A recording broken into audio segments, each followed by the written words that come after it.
Hello everyone. All right, I just got back from work. If you're wondering about my hair, it is because basically all the 6th grade teachers dressed up as nonsense words from this reading test that we have to give to the kids, and it was so hilarious. I'll put pictures in there. I don't think that this costume would make sense very much outside of a school environment, but I was clued in, which is one of the nonsense words that the kids have to read correctly. So basically I had like rain boots and all in black and gray. I have a gray skirt and then black leggings, and obviously a black top, and then I carried around like a Harriet the Spy sort of notebook, like a composition book and a pencil, and then I had a magnifying glass, and yeah, that was my costume. And then I put on a sign saying clued in, and then I put like noun, somebody who sits cozy in their den and solves mysteries or something like that.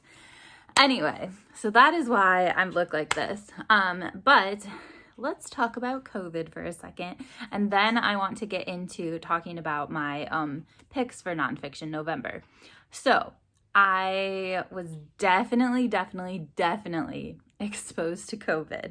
So basically, I'm just waiting to see how my body handles it. Like, you know, did I catch it or did my body kill it all? Because like, I'm telling you, I got a good dose of it. So I guess I've had 3 vaccines.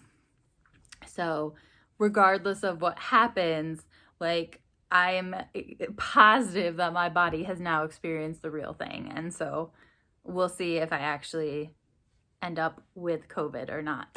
But yeah, basically, another staff member at school woke up with a stuffy nose, which is not a big deal, but they didn't wear a mask. And then I had a meeting with that person, and I always wear a mask. However, that day we met in my room. There had been no kids in my room prior to this meeting because it was at 8:30 in the morning, and it was myself and 2 other staff members. And I was like, you know what, girl, chill. You are so paranoid all the time. You don't have to wear your mask for a meeting with 2 other staff members in a big classroom where no one has been the whole day since the day before. And then this person didn't show up for a lesson we were supposed to co-teach, and come to find out today, she has COVID. And basically I was with her only a few hours before she tested positive. So like, she had enough of the virus in her to test positive on a rapid test.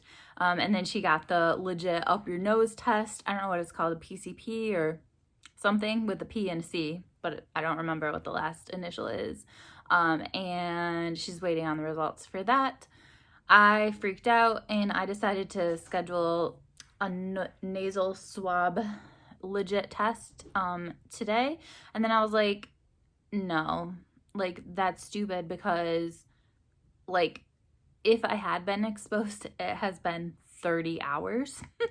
And even if I did have it, there's probably not enough of a viral load for it to show up anything. I did take a rapid test because our school has them in the office apparently. Who knew? And it was negative. Sorry, I'm getting ready to cook dinner, and that was my oven. That was negative, but again, you'd have to have a huge viral load for it to show up, I feel like, on the quick test. And yeah, I feel like it's also kind of too soon.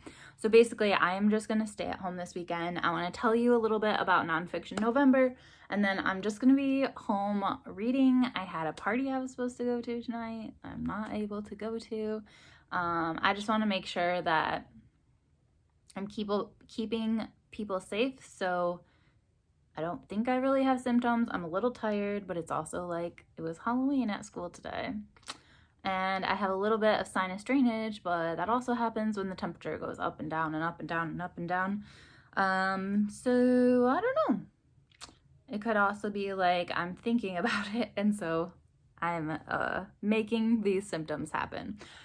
Who knows? Anyway, let's talk about Nonfiction November. So I am participating. My plan initially was to read only nonfiction during November, and then I changed my plans because I have been watching loads and loads of Jess McGlynn. And here's the thing, I've been subscribed to her forever, but I'm subscribed to a lot of people and have been forever.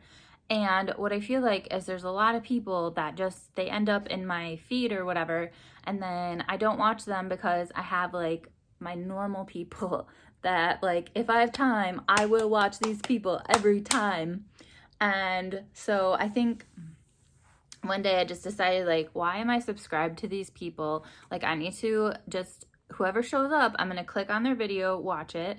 And if I don't like them, then I'll unsubscribe, or I don't know, whatever.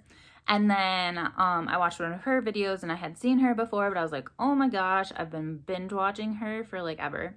And one of the things that she does is she reads like a lot of fiction, or sorry, not fiction, fantasy, and books that we have some common taste, but she also does a lot of fantasy, and I don't remember the last time I've done a fantasy. Like Harry Potter, I like his Dark Materials. Well, I don't really know like what other fantasy have I read as an adult. So I told my page one book subscription box to send me a fantasy book that is good for beginners. And then I also requested 2 of the ones that Jess recommended as like newbie fantasy books from the library. So I will get those eventually. And so November is going to be like fantasy and nonfiction. So anyway, okay. But for my 4 books for nonfiction, the first little prompt is collection. And so this is actually a library book, and I just think it sounds really cool. I basically searched for the library books by what was new, and this is called Personal Effects. And it's basically like when people have passed away or been in emergency situations, like they're not just a person, they have stuff with them, they have belongings. And I think it's kind of like, what can you tell about a person by their belongings, or like what did they leave behind? Just like, I don't really know exactly, but it's the subtitle is What Recovering the Dead Teaches Me About Caring for the Living. And I think it sounds really good. So there's that. And then the next one is industry. And so I will be learning about the Coca-Cola industry. This is by Mark Thomas, who Sarah from Your True Shelf has recommended a million times. My throat is a little sore right now. Could also be because I was yelling at kids because we were having fun in class. I don't know. Belching Out the Devil, Global Adventures with Coca-Cola. So basically, I'm pretty sure that Sarah said like she never wants to drink Coke after reading this book. So it's gonna be over soon. Amazon, I'm getting ready to divorce. I'm taking slow steps. Coke is gonna be next. All right, and then style. I'm stretching this a whole lot, but this is by Caitlin Dowdy, and it's From Here to Eternity.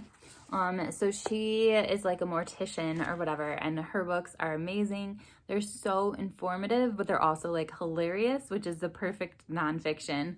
And this is traveling the world to find the good death. So I'm hoping it talks about different styles or cultures that different countries have as far as how they deal with death. And then finally for treatment, I've been wanting to read this book for a very long time. This is also mentioned at some point by Sarah from Your True Shelf. I don't think she read it, but I think she wants to. I think it's on her TBR eventually, her long-term TBR. And that is Skint Estate by Cash Carraway. I believe that this is, well, I know it's nonfiction, but it's basically, I think, about low-income parents and you know, how they kind of navigate life. Probably trying to show you that you can't just judge people. And I believe it takes place in the UK. So I think that would be really interesting too, to have like a different perspective on poverty and see like, what is it like here? What is it like there? Maid is really popular right now because it just came out on Netflix, but I'm wondering like if that would be good to compare and contrast to this one, because I felt like Maid did a really good job of showing what poverty looks like in the United States. And yeah, it'll just be interesting to see like what it looks like there, because I think the UK has like universal healthcare and some things that would really help out people that needed it, but I'm sure it still sucks to be poor. And yeah, it'll just be really interesting to hear about what it's like for people, how many hoops they have to jump through probably to get the help they need, and unfortunately the negative treatment that people probably give them. I know I went to the grocery store recently, and it must have been the day that all the I don't even know what they're called, but like the food stamp card, I can't remember what we call it in Michigan at the moment, but anyway, they must have all been refilled because everyone was there with like their food stamp cards buying groceries. And I don't know, that was just an interesting experience for me. I don't have too much to say about it besides like it was kind of eye-opening, I think. So yeah, those are my first 4 books that I plan to get to.